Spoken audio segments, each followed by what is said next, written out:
I'd like to introduce your next keynote speaker.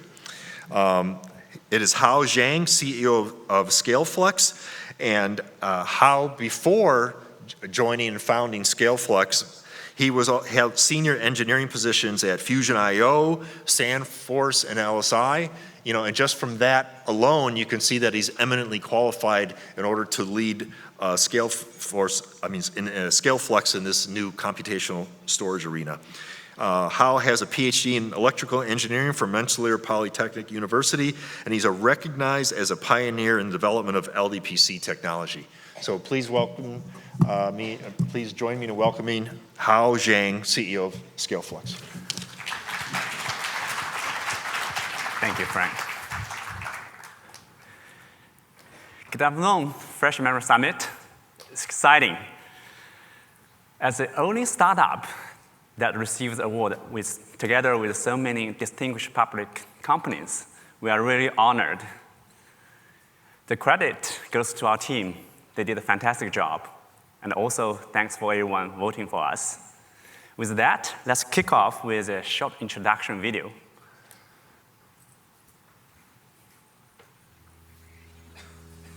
The world today runs on data-driven applications. Data center storage is under pressure to support massive data growth and process it in real time. The transition to flash storage has opened accessibility to this data. But there's a problem. Scaling application responsiveness with exploding storage demands is costly, and the main obstacle has shifted to computational processing limitations. There has to be a way to break through storage and processing bottlenecks at the same time.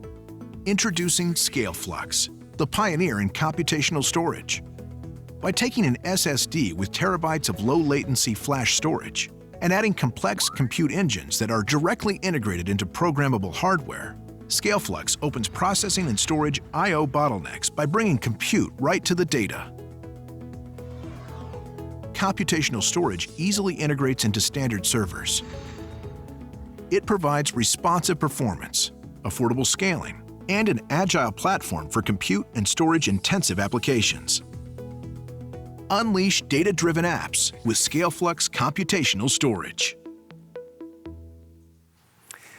Computational storage. Resonating? Glad to be here to share with you how far computational storage has come. In fact, at last year's Fresh Memory Summit, the industry did not even agree on a name for the technology. There are names like intelligent SSDs, in-situ processing. For the first time, ScaleFlux introduced computational storage in only one short year after getting into the market and working with many of you in the industry. We are so grateful to receive the award and being recognized for this newly defined category of computational storage. Some of you may be wondering, what's the big deal? What exactly is computational storage, and how does it work? I'll start with one use case, so you can get some sense out of it. Then I'll talk more about computational storage.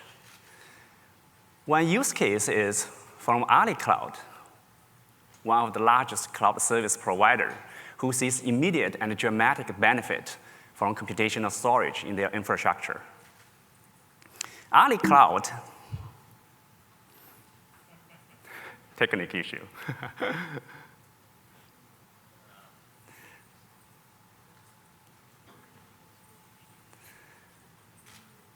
Okay. AliCloud identified 70% of their growing enterprise customers facing three major infrastructure-related issues. 1 second. It's turning. Great, it's back. So they're facing three major infrastructure-related issues. The first one is high cost. The cost is in terms of licensing fee, migrating application to new infrastructure, and also maintaining system on-prem.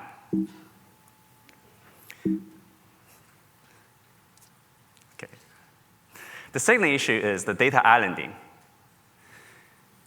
There's so much transactional data going on, and the data often gets duplicated from transactional database to analytic database. So the data cannot be shared between applications. This also leads to the third problem, which is data explosion.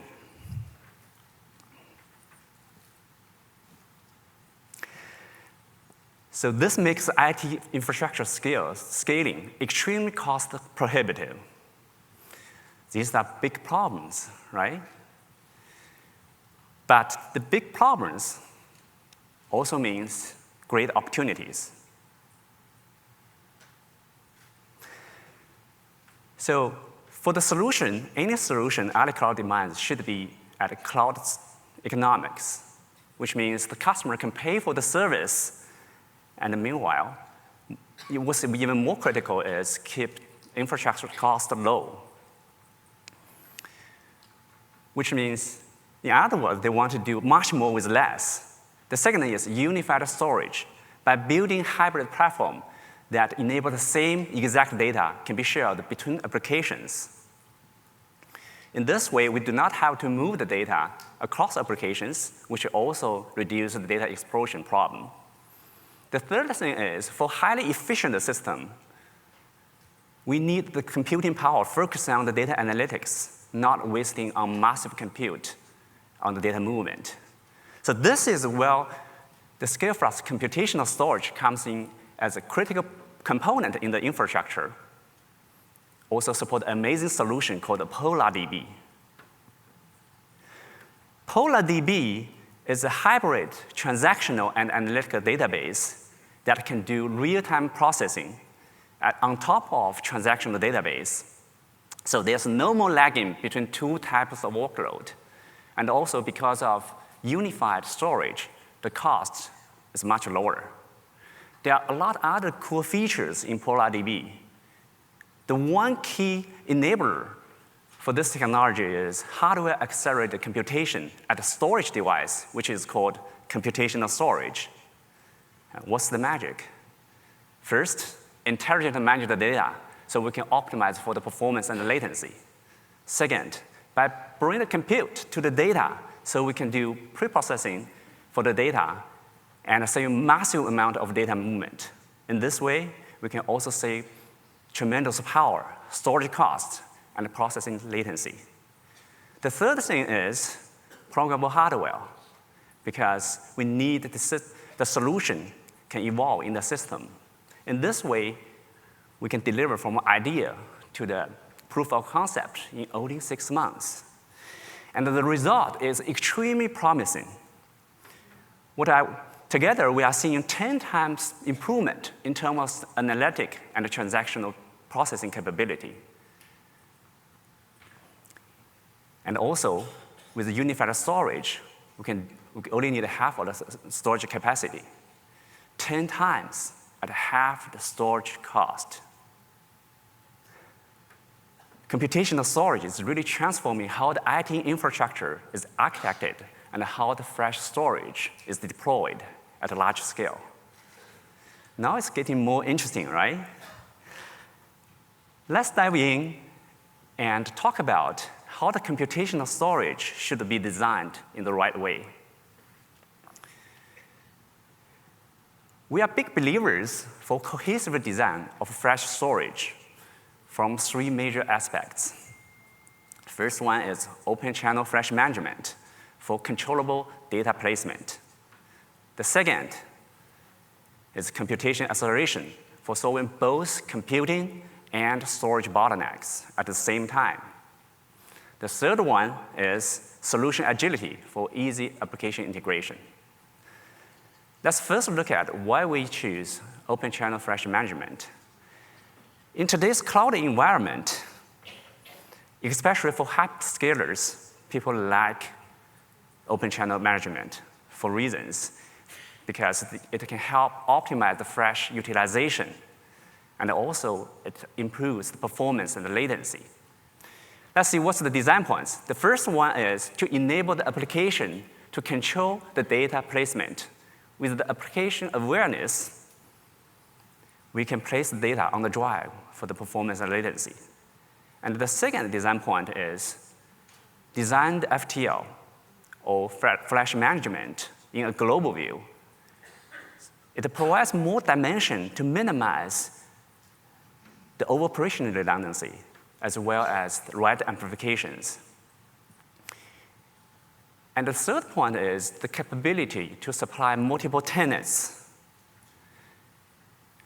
Why this is very important? Because there are so many users in the cloud, and we want them to be able to use the flash storage without interfering each other with a guaranteed performance, latency, and consistency.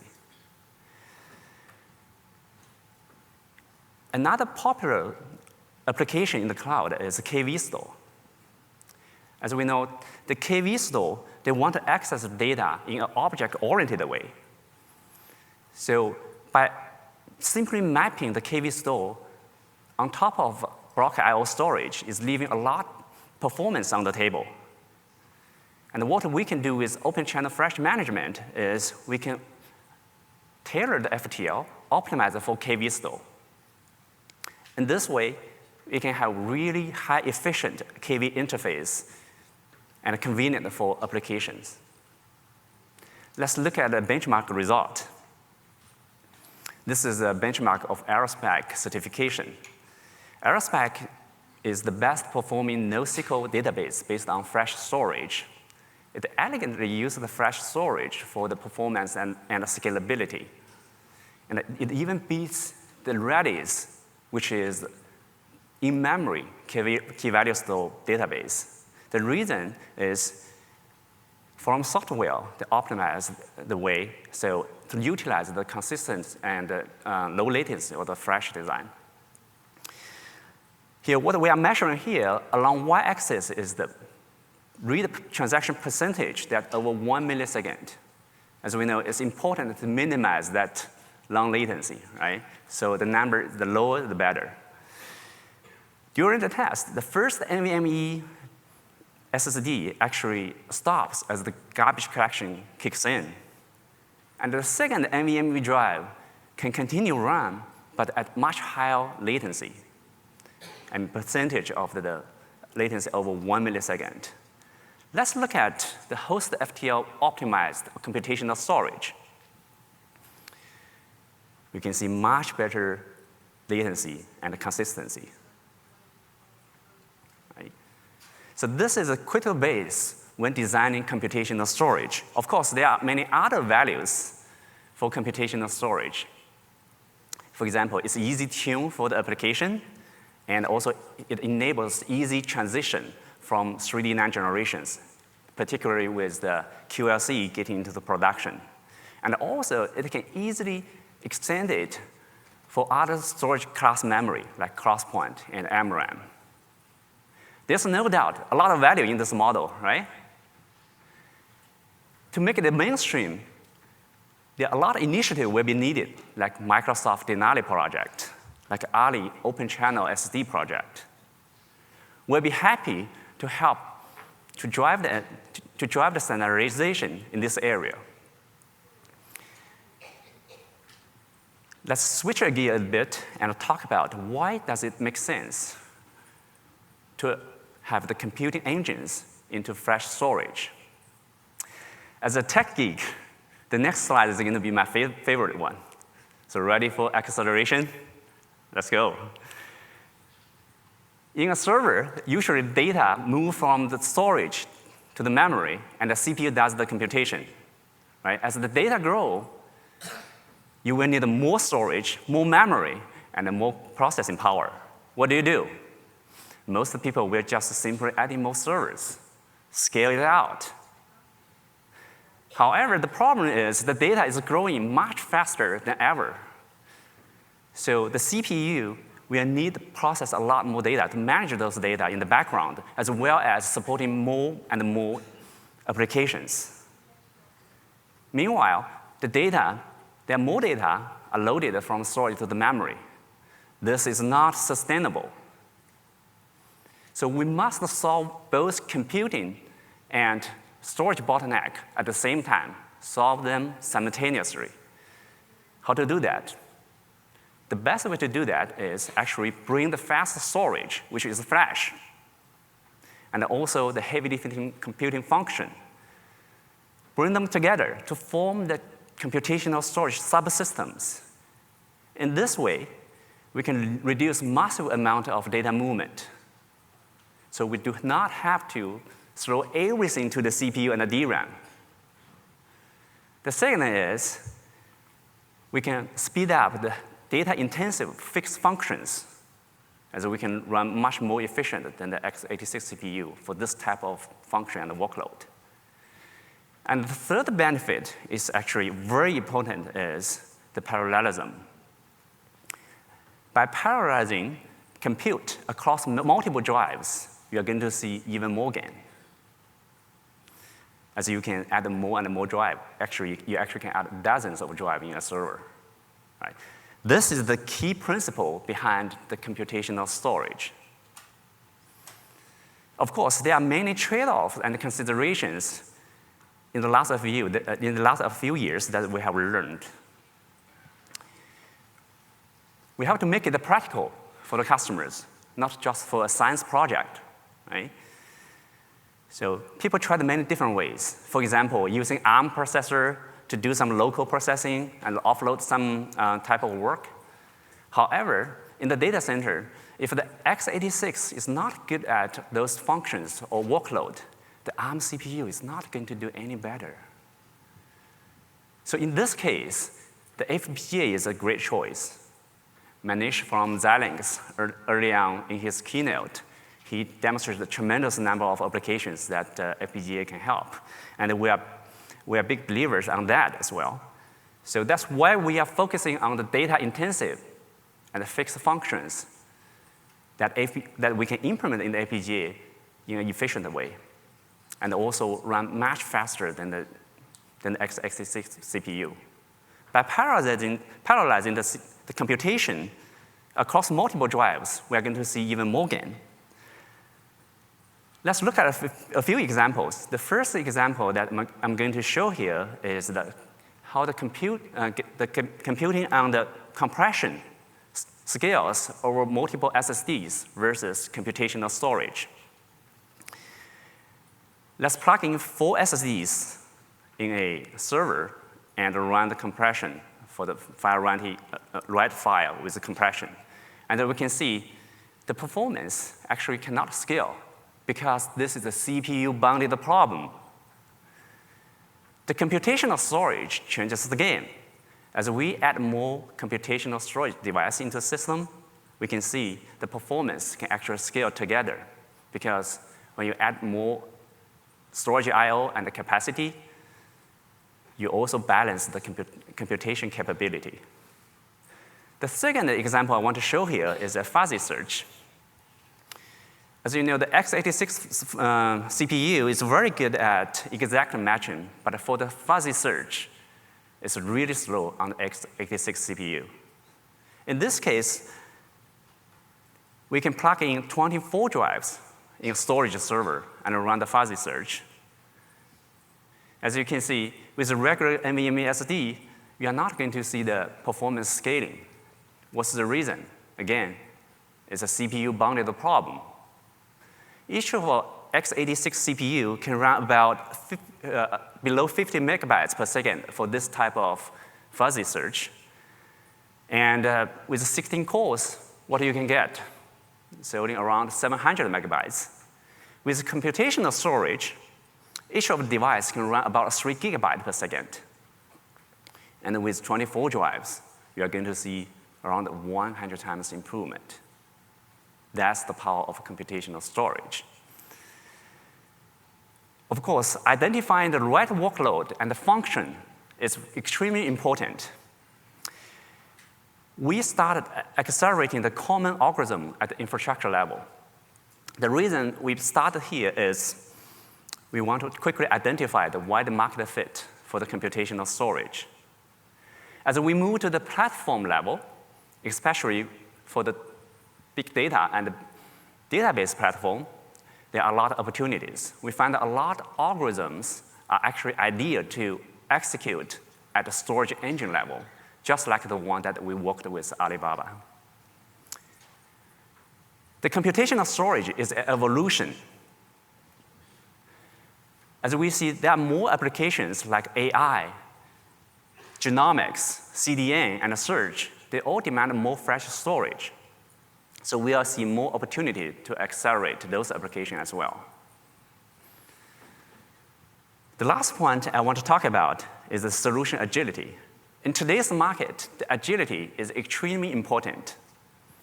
Customers often ask six months window to demonstrate the value, right? And also the non-vendors, they are speeding up the development from the TLC to QLC, and sometimes even shortening the cycle from 18 months to 12 months. Also, oftentimes, customer will ask, okay, I want the option to update the hardware features. With all this dynamic, the agility is the critical thing for us for the success. So the way to achieve that is to have the agility along the entire software and hardware stack. From a hardware point of view, it's important to have programmability. So we can adapt a new fresh media and also add new acceleration functions. From the fresh management layer, it's important to have controllable data placement for optimal performance and the latency. At the application level, it's very important to keep it simple, keep the simple interface so we can easily integrate with many applications. This model really enables the full stack optimization from the application interface all the way down to the storage hardware. To make things easy, we actually integrate multiple acceleration features with a variety of applications in a 10-key fashion, so everyone can plug and play easily. A lot of customers, they see tremendous performance boost in applications from SQL, NoSQL database, to big data platform like Spark and Hadoop.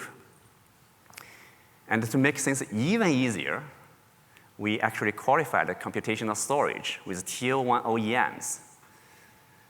They are EMC.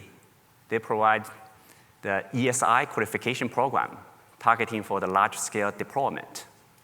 Inspur, they enable the multiple big turnkey solution for big data applications. And another exciting thing is Packet, a bare metal, high-performance cloud service provider. They just announced the first computational storage in the cloud, so you can easily use that in just a few minutes. At the end of the day, what we would like to see, of course, happy customers. Just for a few examples, Playtika, the leading online gaming company, hosting many popular games like World Series Poker, right? Ever heard of that? They are using computational storage for super fast NoSQL deployment. And Cox Media, they're working on the online ad tech. They can easily integrate computational storage in their infrastructure and enjoy the cost-effective in the applications. PhonePe, the online payment service for Flipkart, dealing with one of the largest e-commerce in India. They are scaling multiple data-driven applications with ScaleFlux. So fast, easy, agile, getting so much out from the fresh storage deployment. That is what computational storage is all about. It's exciting to see that the market is demanding computational storage, and we view it as a new wave of fresh innovation. You may still remember, just over 10 years ago, the whole industry, the innovation is focused on SSD and its controllers. A number of startups actually did a great job on early productization on SSDs. Actually, I saw many our SandForce buddies and Fusion IO buddies. Hey, guys. And the dramatic improvement, the dramatic move, and the huge improvement at the storage component level actually stimulate another wave, new wave of innovation at the system level, particularly for all-flash arrays and hyper-converged systems. Companies like Nutanix, Pure Storage, they did a fantastic job on that. What we are seeing now is actually the third wave of flash storage innovation. The time of computational storage is here, and you do not want to miss the wave. With that, I want to thank you for listening into how the computational storage is impacting the industry. Our journey has started, and we'd love to hear your feedback and see how we can help. We are ScaleFlux, the pioneer of computational storage. Thank you. Oh, by the way, if you get a chance, please stop by our booth 113. A lot of cool stuff. See you there.